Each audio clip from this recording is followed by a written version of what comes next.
Doctor जो बिटाल। विचार चुंबकीय संकेत भेजते हैं जो उस चीज़ को आपकी ओर आकर्षित करते हैं। प्रबल विचार या मानसिक दृष्टिकोण चुंबक है। नियम ये है कि समान चीज़ें समान चीज़ों को आकर्षित करती हैं। परिणाम स्वरूप मानसिक दृष्टिकोण हमेशा अपनी प्रकृति के अनुरूप स्थितियों को आकर्षित करेगा। विचार चुंबकीय होते हैं और विचारों की एक फ्रीक्वेंसी होती है। जब आप सोचते हैं तो वे विचार संप्रेषित होकर यूनिवर्स में पहुंच जाते हैं और चुंबक की तरह समान फ्रीक्वेंसी वाली चीज़ों को अपनी ओर आकर्षित करते हैं। हर भेजी गई चीज़ स्रोत तक वापस लौट के आती है। इसके बारे में इस तरह से सोचें। हम जानते हैं कि किसी टेलीविज़न स्टेशन का ट्रांसमिशन टावर एक फ्रीक्वेंसी पर प्रसारण करता है जो आपके टेलीविज़न की तस्वीरों में बदल जाती हैं। सच तो ये है कि हम में से ज़्यादातर लोग यही नहीं समझ पाते ये सब कैसे होता है, लेकिन हम इतना ज़रूर जानते हैं कि हर चैनल की एक फ्रीक्वेंसी होती है और जब हम उस फ्रीक्वेंसी वाले चैनल पर सेट करते हैं तो हमें अपने आप टेलीविज़न पर तस्वीरें दिखने लगती हैं और हम चैनल चुनकर फ्रीक्वेंसी चुनते हैं। इसके बाद हमें उस चैनल पर प्रसारित होने वाली तस्वीरें मिलती हैं। अगर हम अपने टेलीविज़न पर अलग अलग तस्वीरें देखना चाहते हैं तो हम चैनल बदल देते हैं और उस नई फ्रीक्वेंसी पर सेट कर देते हैं। आप मानवीय ट्रांसमिशन टावर हैं और धरती पर बने किसी भी टेलीविज़न टावर से ज़्यादा शक्तिशाली हैं। आप यूनिवर्स के सबसे शक्तिशाली ट्रांसमिशन के टावर हैं। आप ट्रांसमिशन आपके जीवन और संसार की रचना करता है। आपके द्वारा प्रसारित फ्रीक्वेंसी शहरों, देशों, संसार के पार पहुंच जाती है। वह पूरे ब्रह्मांड में गूंजने लगती है और उस फ्रीक्वेंसी को आप अपने ही विचारों में प्रसारित कर रहे हैं। आपके विचारों के प्रसारण से आपकी जो तस्वीरें मिलती हैं वे आपके लिविंग रूम के टेलीविज़न स्क्रीन पर नहीं दिखती। वे तस्वीरें तो आपके जीवन में दिखती हैं। आपके विचार फ्रीक्वेंसी सेट करते हैं, उस फ्रीक्वेंसी पर मौजूद समान चीज़ों को आकर्षित करते हैं और फिर आपके विचारों को जीवन की तस्वीरों के रूप में आपकी ओर प्रसारित कर देते हैं।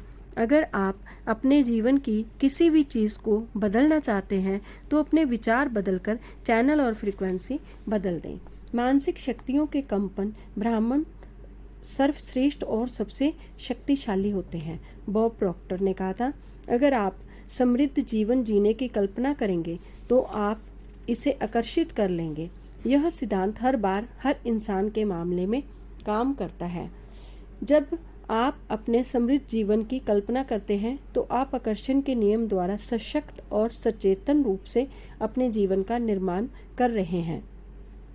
यह काम इतना ही आसान है, लेकिन फिर सबसे स्पष्ट सवाल आता है कि हर व्यक्ति अपने सपनों की जिंदगी को क्यों नहीं जी रहा है। बुरे की बजाय अच्छे को आकर्षित करें। जॉन अस्राफ। इन्होंने कहा था, यही समस्या है कि ज़्यादातर लोग इस बारे में सोच रहे हैं कि वे क्या नहीं चाहते और फिर इस बात पर हैरान हो रहे हैं कि उनके साथ बुरी चीज़ें बार बार क्यों होती हैं। लोगों को उनकी मनचाही चीज़ें ना मिलने का एकमात्र कारण ये है कि वे इस बारे में ज़्यादा सोच रहे हैं वे क्या नहीं चाहते। इसकी बजाय उन्हें ये सोचना चाहिए उन्हें क्या चाहिए। अपने विचारों पर गौर करें और अपने शब्दों को सुनें। नियम शाश्वत है कि इसमें कहीं चूक नहीं होती है। मानव जाति में सदियों से एक महामारी फैली है जो प्लेग से भी ज़्यादा भयंकर है। ये नहीं चाहता कि महामारी है। लोग इस महामारी को बढ़ावा देते हैं जब वे उन चीज़ों पर प्रबलता से सोचते हैं, बोलते हैं, काम करते हैं और ध्यान केंद्रित करते हैं जिन्हें वह नहीं चाहते।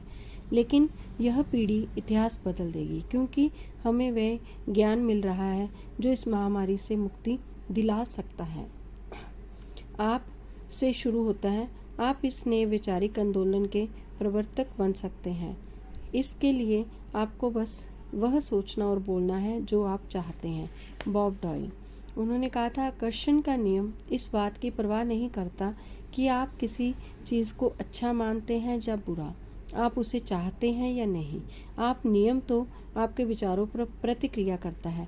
इसलिए अगर आप कर्ज के पहाड़ को देखकर बुरा महसूस कर रहे हैं तो आप ब्राह्मण में से यह संकेत भेज रहे हैं कि मैं इतनी भारी कर्ज से बुरा महसूस कर रहा हूँ। आप खुद से ये बात दृढ़ता से कह रहे हैं। आप इसे अपने अस्तित्व के हर स्तर तक महसूस कर रहे हैं। परिणाम आपको वही चीज़ और ज़्यादा मिलेगी। आकर्षण का नियम नैसर्गिक नियम है, यह निष्पक्ष है। अच्छी और बुरी चीज़ों में भेद